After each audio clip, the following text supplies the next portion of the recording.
I'm nervous. I feel like I have stalled this video for a very long time, and finally here I am.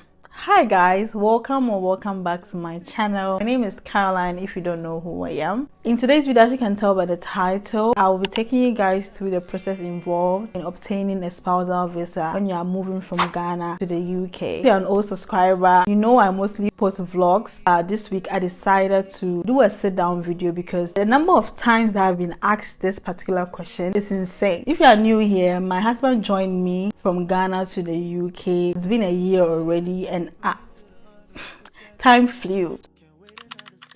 So I want to do this video because I've been asked so many times, countless times, on my Instagram and under comment sections, in real life. Every single time I mention or someone gets to know that I have successfully brought someone from Ghana to the UK, they want to ask me questions, and I have been explaining it to individuals, and at this point I am tired of doing all the explanations individually. I just decided to put everything in one video so that anytime somebody asks me this question, I'm just gonna share the link. One of the major reasons why I'm doing the video is when I was applying, I researched on the internet to see if I'm gonna get a video like this, and unfortunately there was limited resources about it. I don't know for now if it has changed, and a lot of people have done videos on it, so that's why I decided to make this video. And if you are planning on bringing your spouse to the UK, really sympathize with you. It's very hard being away for your spouse. I encourage you to keep going, and it's going to work out in the end. Now that we have that out of the way, that was a long ass introduction. Let me give a disclaimer. I'm giving this information based on my experience, the process that I went through, and how it helped me seek any legal advice when necessary. I am solely sharing my experience. I have some notes here.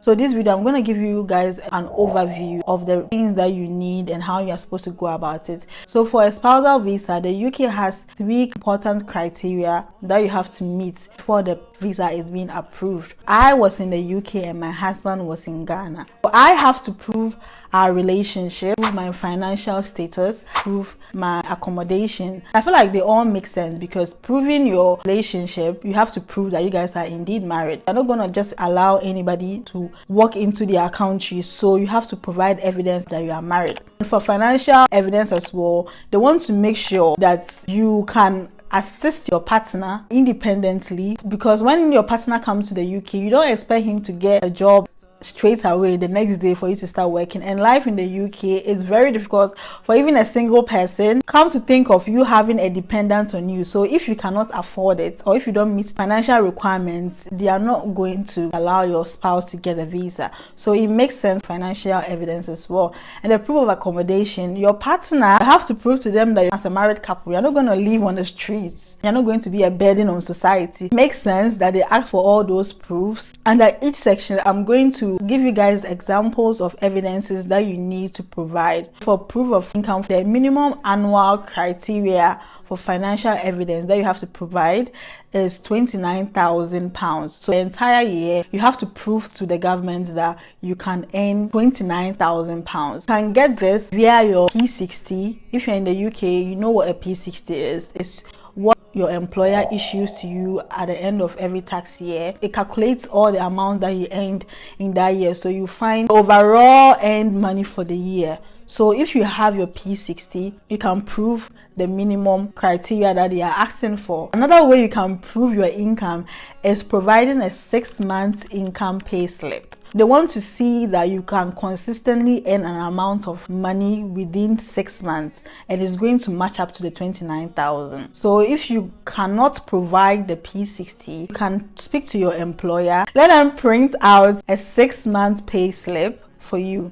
What I did is I added my P60, I added my 6-month pay slip, and I allowed my employer to write a letter stating that yes, I earned this money and yes, I can meet the criteria. Because I was not using a lawyer, I did everything on my own. So I just wanted to provide evidence that there is no way they will tell me that I'm lying.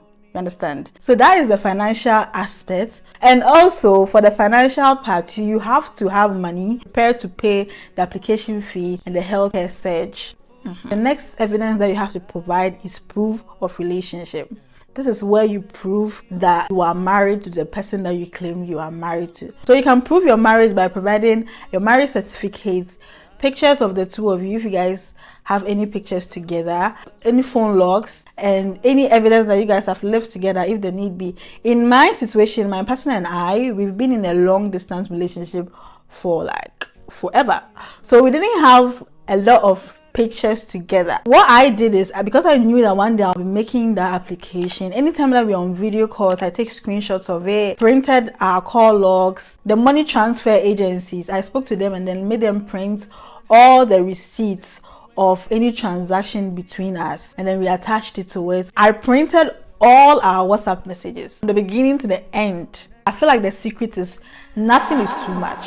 When you're applying for this particular visa, anything that you could think of that can prove your relationship, you should add it. Because we're in a long distance relationship, I used to go to Ghana. I mean, that was not the main reason I was going to Ghana. I mean, some people would argue with that, but then I used to go to Ghana like every year. So I also printed my plane tickets, proving that I used to go to Ghana frequently to see him. When we're in a long distance relationship, we used to write each other letters at the end of every single month. That was so cute. I took screenshots of all of them, added it to it. What else? Like anything at all that is personal to you that proves your relationship. When we we included our marriage pictures that we had with my family and my husband's family, literally everything that proves that we are in a relationship. And I don't think it's necessary, but I also included a cover letter that summarized our entire relationship, from how we met, how the relationship has been, the number of years we've been together. It was so sweet. I feel like when you pick my application, there's no way you can say no to me because every single detail was there. So moving from that, I had to provide proof of accommodation. The Home Office wants to know that you and your partner will be living in a conducive environment. If you live somewhere that you cannot rent independently, you can speak to your landlord about it. Ask your landlord to write a letter stating that you live in this apartment and it's conducive enough to accommodate you and your partner. But what I did was I provided my tenancy agreement. The tenancy agreement had my name on it, my address. So those are the kind of documents that I provided. My advice is, if you know you want to make an application like that, start compiling your evidences. When you take your laptop or any device that you are using, start creating folders. So when you take your proof of relationship, for instance, have a folder that entails everything, and make sure you go over it over and over again to ensure that you have provided everything. Start early so that you just don't rush into it. You take your proof of accommodation, you compile everything, the tenancy agreement, you create a folder and you stack all of that there. Then when it comes to your proof of finances, your P60, create a new folder for that. Name it proof of finances. Everything should go into that folder so that you look organized, so that it's not scattered and all over the place. So the next process that we are going to move on to is the application process. So in this process, all the information that I have given you for you to gather, please, I'll leave a link to the gov.uk website, the government's website, in the description box below. Please go through it. Make sure that they've not added any criteria whatsoever. All the information is on the website.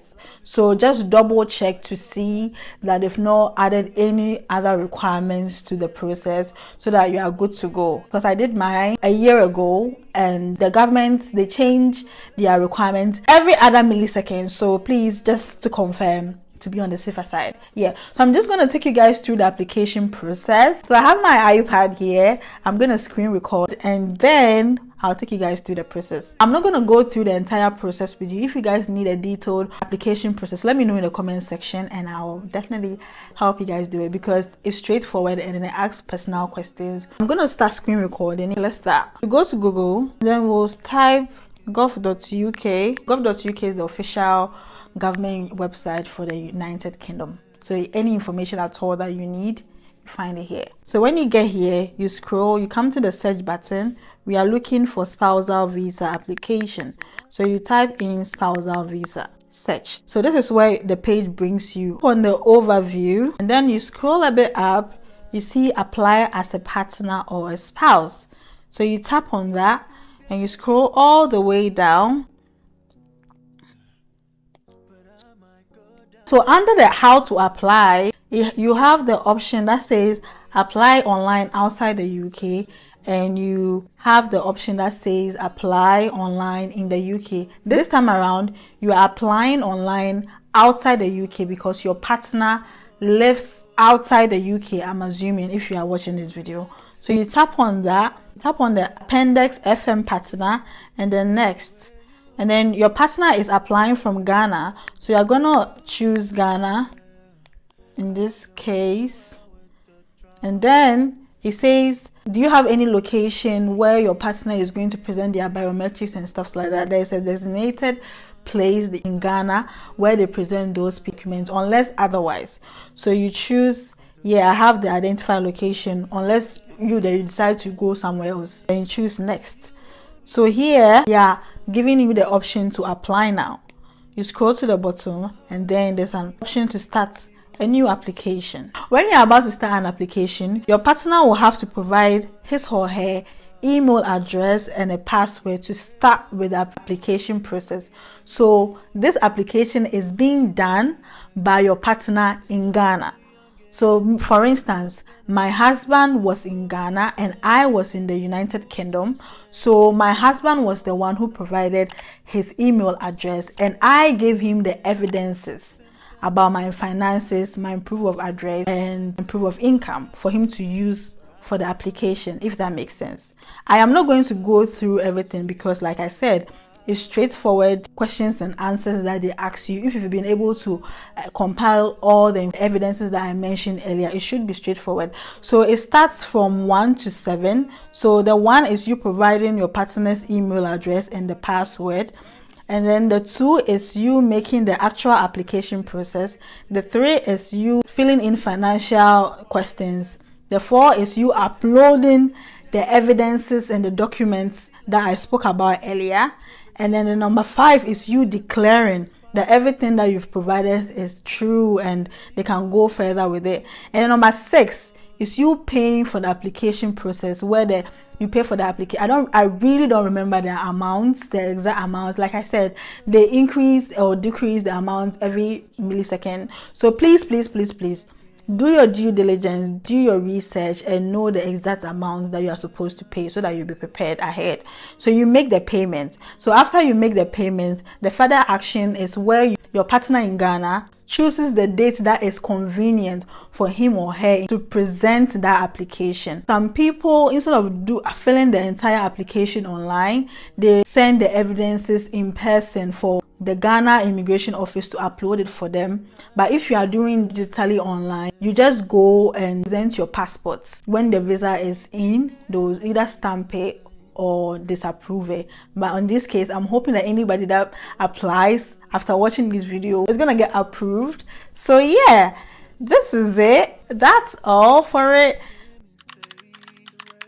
Common mistakes that people make is they do not provide a lot of evidence to prove the application that they are making. I feel like that is one of the reasons why most people get refused. You can seek legal advice, which comes at an extra cost. If you can avoid it, prove beyond doubt that you are making this application and you deserve to have this application approved for you, because the UK government is very keen on relationships and stuff like that. So they will not want anybody to be away from their partner or their children for quite a long period of time. And if proved everything right and they still disapprove, I think you are allowed to take them to court or something like that. So if you cannot afford this, there's no need for you to pressure yourself to pay that amount of money, because this process is already a lot of money. So if you can save as much as you could, you should save, because when your husband joins you, you have to take care of him, your wife or your husband,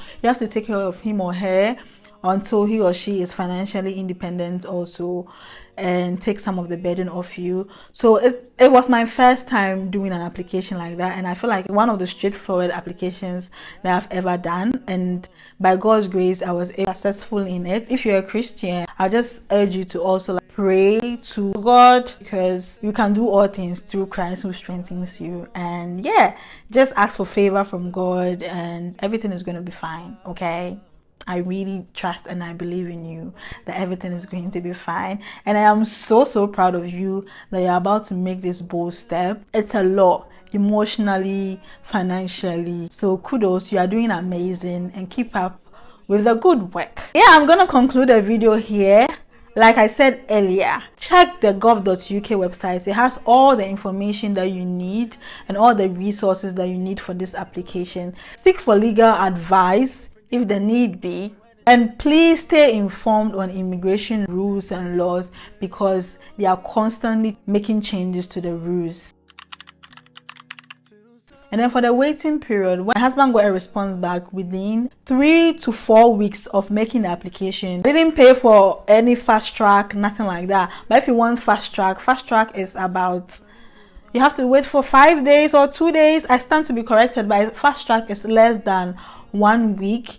And if you want that as well, you can pay for it, and then you get your decision as quickly as possible. If not, the waiting period is not that bad, to be very honest. So yeah, good luck with the application process, and I pray and hope that it will be very smooth. And please don't forget to like, comment, subscribe. If you've been through this process before, just leave any encouraging words, or if you have anything else to add up to what I said, leave it in the comment section for those who need this information. And if you have any other questions at all, ask me in the comment section and I'll be sure to do so. If you're new to this channel, please don't leave without subscribing. I've got so many amazing videos that comprise of me living in the UK, the fun, the bad, the sad, and all of that stuff. Stick and stay and subscribe, like the video, share this video to anybody at all that you think will need this video, and please do not ask me this question again. Ciao, I am tired. See you guys in my next video. Bye guys.